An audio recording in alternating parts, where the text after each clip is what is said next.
आज की कहानी है एक दूसरे से करते हैं प्यार हम। 8 बजने को आए और नीलेश अभी तक ऑफिस से नहीं आए, फोन भी नहीं उठा रहे, शायद ड्राइव कर रहे होंगे। नीता ने मन में ऐसा सोचा, पर फिर भी थोड़ी आशंका से दिल घबरा भी रहा था। वह बार बार ईश्वर से नीलेश की रक्षा के लिए प्रार्थना कर रही थी। हम पत्नियां यदि पति को ऑफिस में जरा भी देर हुई या फिर पति के बॉस को या फिर पति की को मन ही मन गाली देते हैं या अधिक देर हुई तो बुरी आकांक्षाओं से डर जाते हैं और ईश्वर से प्रार्थना करते हैं, लेकिन ये कभी नहीं सोचते कि कोई आवश्यक काम आ गया होगा या फिर ट्रैफिक होगा या कुछ और। अभी नीलेश के फ्रेंड सचिन को कॉल करने ही वाली थी कि डोरबेल बजी और वो जल्दी से दरवाजा खोलने गई। नीलेश ही था। जान में जान आई नीता के और बोली, कहाँ रह गए थे? अरे यार, पानी वानी दो पहले, और घर में घुसते ही तुम ये सवाल कर रहे हो। ओह सॉरी, कह दो दिया। मन में सोच रही, सॉरी तो कह दिया, पर यहाँ मेरी जान पे बनी हुई थी और इतना एटीट्यूड। पानी देकर बोली, चाय या फिर सीधा खाना लेके आऊं? खाना ही लगा लो, बहुत भूख लगी है। वह खाना परोसने के लिए चली गई, लेकिन इतने में नीलेश ने कहा, नीता इधर आना जरा। नीता बोली, क्या हुआ? बोली, अरे पास तो आओ, खाना गरम करके लेके आ रही ना, तुम्हें भूख लगी है। अरे आओ नीता। नीता पास आई तो नीलेश ने कहा, अब मुंह उधर करो। अरे अब क्या हुआ? वो पीछे मुड़कर देखने लगी। अरे कुछ नहीं है, तुम बस मुंह उधर करो और अपनी आंखें भी बंद करो। ओहो, अब क्या? बंद करो ना प्लीज। नीलेश ने बैग खोलकर एक बॉक्स निकाला और उसमें से एक सुंदर सा हार निकालकर नीता को पहनाया। अरे ये क्या है? नीलेश चुप, एकदम चुप। गले में हार पहनाकर जब आंख उसने खोली, इतना महंगा हार लाने की क्या जरूरत थी नीलेश? ना कोई बर्थडे, ना कोई मैरिज एनिवर्सरी। खुशी और आश्चर्य से कहा, क्यों नीता, क्या मैं तुम्हारे लिए बिना कोई किसी पर्व या फिर एनिवर्सरी के कुछ ला नहीं सकता?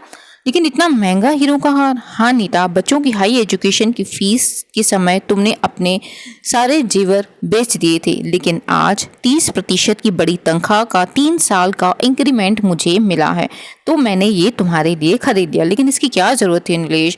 अपने ही बच्चों के भविष्य के लिए रखते ना। अभी भी बात तो ठीक है तुम्हारी, लेकिन तुम्हारे शौक और हमारा फर्ज भी तो है कुछ नीता। बच्चों के भविष्य के साथ साथ हमें हमारे शौक और हमारे ख्वाब भी पूरे करने हैं, जो कहीं बोझ तले दब न जाएं।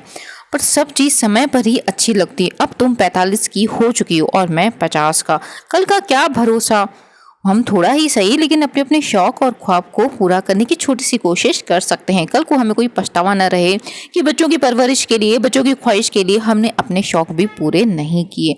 ओहो नीलेश, तुम बिना इतने भावुक हो गए। मुझे लगता था कि तुम अपने काम में इतने व्यस्त और शांत रहने लगे हो कि तुम्हें मेरी कोई फिक्र ही नहीं है, और तुम्हारा ये एटीट्यूड, गुस्से से बोलना मुझे बिल्कुल भी अच्छा नहीं लगा। नहीं नीता, अधिक पैसों के लिए अधिक मेहनत भी करनी पड़ती है, समय देना पड़ता है ऑफिस को, सो तुम्हें इसलिए मैं समय नहीं दे पाता हूँ। तो थोड़ा सा गुंठा और गुस्सा तुम्हें आता है बस, और मैं अपने आप से भी नाराज होता हूँ कि मैं तुम्हें समय नहीं दे पा रहा हूँ। पति पत्नी का रिश्ता एक विश्वास ही नहीं, डोर से बंधा होता है नीलेश। हम दोनों एक गाड़ी के 2 पहिए हैं। जैसे नीलेश जीवन साथी है, हम सुख दुख में ही एक साथी हैं।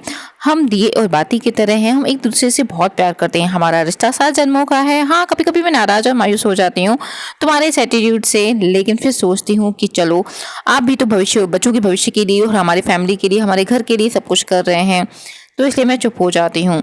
और वह हमारे दोनों बच्चों का ही तो है सब कुछ। यहाँ पे नीलेश कहता है, नहीं नीता, यह गलती कभी मत करना। हम दोनों में से पहले कौन जाता है ये तो मुझे पता नहीं, लेकिन अपने जीते जी कभी भी हमारा सब कुछ हमारे बच्चों का नहीं हो सकता। अभी सब कुछ हमारा ही है, हम सबका है, लेकिन हमारे जाने के बाद सब कुछ उनका हो जाएगा। तो ये थी फ्रेंड छोटी सी कहानी, एक दूसरे से करते हैं प्यार हम। कैसी लगी कहानी फ्रेंड्स? कहानी अच्छी लगी तो प्लीज़ वीडियो को लाइक करें, शेयर करें, चैनल को अवश्य सब्सक्राइब करें। और एक मैसेज यही है कि बच्चों की ख्वाहिश पूरे करते करते कभी माँ बाप जो है अपने ख्वाहिश भी अधूरी रह देते हैं। तो यहाँ पे नीलेश का कहना था कि हमें ऐसा नहीं करना चाहिए। अपनी छोटी छोटी ख्वाहिश को कल को ये पछतावा ना हो हमें कि बच्चों की परवरिश के लिए हमने अपनी ख्वाहिश पूरी नहीं की। तो अभी के लिए इतना ही, शुक्रिया।